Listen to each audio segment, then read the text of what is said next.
ये बताएं महमल, बरतानिया में किस तरह से तहकीकात हुई उस सारे के सारे मामले की, और पाकिस्तान इससे क्या सीख सकता है? क्या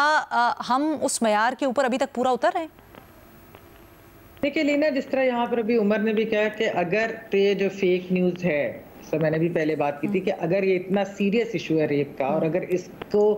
मिसयूज करके असल में फेक न्यूज़ फैलाएगी तो इसके ऊपर वाकई सख्त से सख्त एक्शन होना चाहिए। जिसने भी ये किया इसकी मामले की तह तक पहुंचना चाहिए। जिस तरह हमने बरतानिया में देखा था कि वहां पर जो ये इंसाइटमेंट वाली भी इंसाइटिंग पोस्ट भी थी उनके खिलाफ भी एक्शन लिया गया। यहाँ पर अगर इस तरीके से एक प्रोपेगेंडा किया है जिसकी वजह से इतना, आप देखें अभी आपने जिस तरह बताया है कि कैंपसेस में क्या हुआ, गार्ड के साथ एक के साथ क्या हुआ, ये जो बता रहे, तो ये यानी कॉन्सिक्वेंसेस हैं ये इस चीज के। तो अगर ये फेक न्यूज के कॉन्सिक्वेंसेस हैं, ये बड़े सख्त कॉन्सिक्वेंसेस हैं, तो फेक न्यूज के लिए भी कॉन्सिक्वेंसेस होने चाहिए। जिसने फैलाई है उसके लिए भी सख्त से सख्त कॉन्सिक्वेंसेस होने चाहिए। ये बड़ी एक अनफॉर्चुनेट बात है रीना कि यहाँ पर फेक न्यूज, डिसइंफॉर्मेशन, ये सब कुछ जो है फैलती है, फिर कहा जाता है कार्रवाई होगी, लेकिन कार्रवाई ऐसा कुछ नहीं होती। और लेकिन अनफॉर्चुनेटली यहाँ पर ये भी एक मसला है कि ड्रैकोनियन कवानीन आ जाते हैं जो एक्चुअली फेक न्यूज के साथ तो डील नहीं करते, वो तो डिसेंट या इस तरह के लोगों को, यानी कि अगर वो डेफेमेशन लॉ देख ले या पीका कानून देख ले, फिर वो इस तरह के कवानीन आते हैं, सही वाले कवानीन नहीं आते और ना ही सही एक्शन लिया जाता है। लेकिन अगर ये केस वाकई ऐसा है कि इसके अंदर फेक न्यूज फैलाई गई है इतने सीरियस वाकये के ऊपर, रेप जैसे जो है इशू के ऊपर, तो फिर बिल्कुल एक्शन होना चाहिए। इसके लिए जीरो टॉलरेंस होनी चाहिए। महमल, आप अभी भी अगर का लफ्ज़ इस्तेमाल कर रही हैं मोहतात होकर, या आपके जहन में कुछ मजीद सवालात हैं? नहीं एलिना, देखिए मैं तो यही कह रही हूँ, जिससे मैंने पहले भी कहा कि हमें पूरा जो है वो पता होना चाहिए कि क्या क्या हुआ, पूरी डिटेल किस तरीके से उसके में। अगर कल इसलिए कि जाहिर बात है एक मुबैना केस, अभी इसकी इन्वेस्टिगेशन तो उन्होंने कही है कोरी, लेकिन सवाल उठते, सवाल तो मैंने भी यही कहा कि लग ऐसे बज़ाहिर लग यही रहा है कि ये फेक न्यूज है। तो अगर ये फेक न्यूज है, इसकी भी मामले में तय आप 2 दिन 4 दिन में तो नहीं पहुंच सकते, इसकी प्रॉपर इन्वेस्टिगेशन होनी चाहिए, सामने आना चाहिए कि किसने स्टार्ट की, क्यों स्टार्ट की, क्या उसके मकासद थे, वैसे ही कर दी या क्या चीज थी, तो और उसके बाद उसके खिलाफ एक्शन लेना चाहिए। मोटिव से मुताल्लिक उमर चीमा साहब, आपके पास कोई इंसाइट है? जाहिर फिर बात ये आती है कि हम किसी पे इल्जाम नहीं लगाना चाहते। अगर मैं पॉलिटिकली देखूं, अभी है ना सारी चीजें पोलराइज हुई हैं,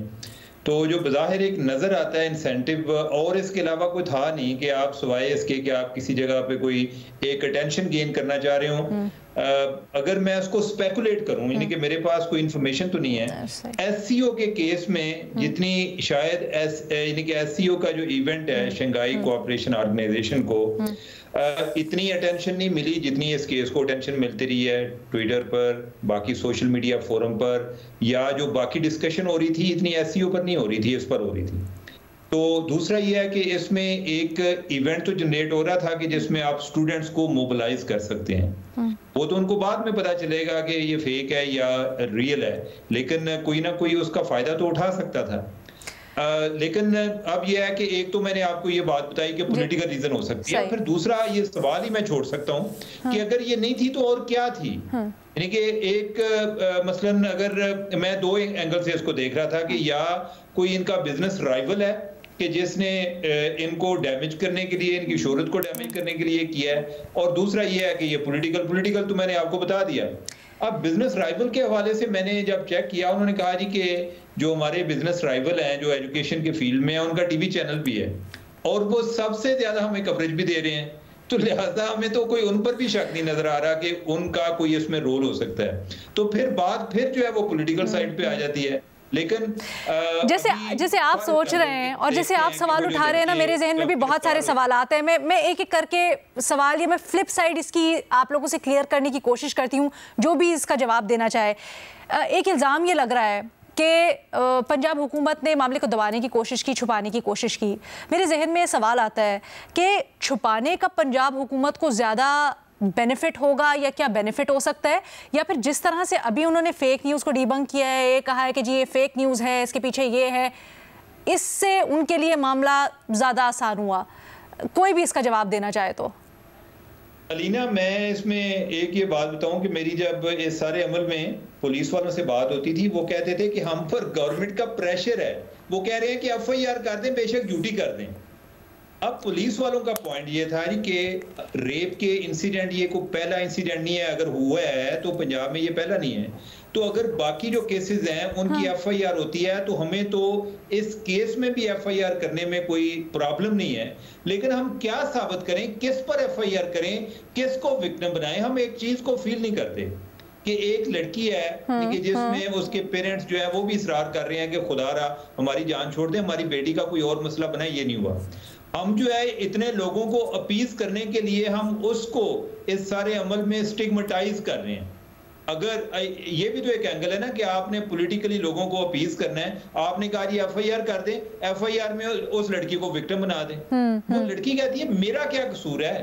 यानी कि मैं अगर को फेक न्यूज फैलाने वाले और हैं, हुकूमत का मसला था, इसके पास वसाइल है, ये उनसे डील करे, मुझे आप दरमियान में क्यों इसको इनके सारे अमल में मुझे क्यों स्टिग्मेटाइज कर रहे हैं। महमल कुछ पॉइंट उठाना चाह रही हैं?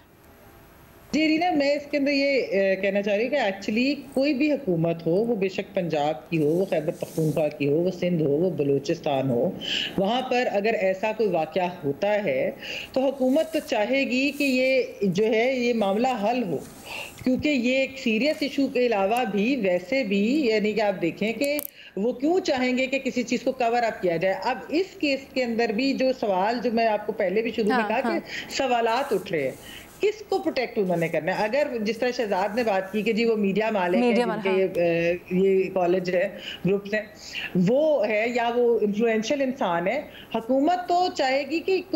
कि उन्होंने यानी कि बेसिकली कि ये केस सॉल्व हो, ताकि वो ये भी कह सकें कि बेशक जितना मर्जी पावरफुल हो, कितना मर्जी इन्फ्लुएंशियल हो, हम उसके प्रेशर के बावजूद हमने एक चीज ये देखी, क्राइम हुआ, इतना वायलेंट क्राइम हुआ, हमने उस क्राइम को रिजॉल्व किया, हमने पता कराया। तो इसलिए मुझे ये नहीं समझ आ रही कि ये किसको जो है ये प्रोटेक्ट करने की भी बात, ये वाले जो सवाल है ये एक्चुअली उठ रहे हैं, ये ज़हनों में है, क्यों प्रोटेक्ट करेगी हुकूमत किसी को इस केस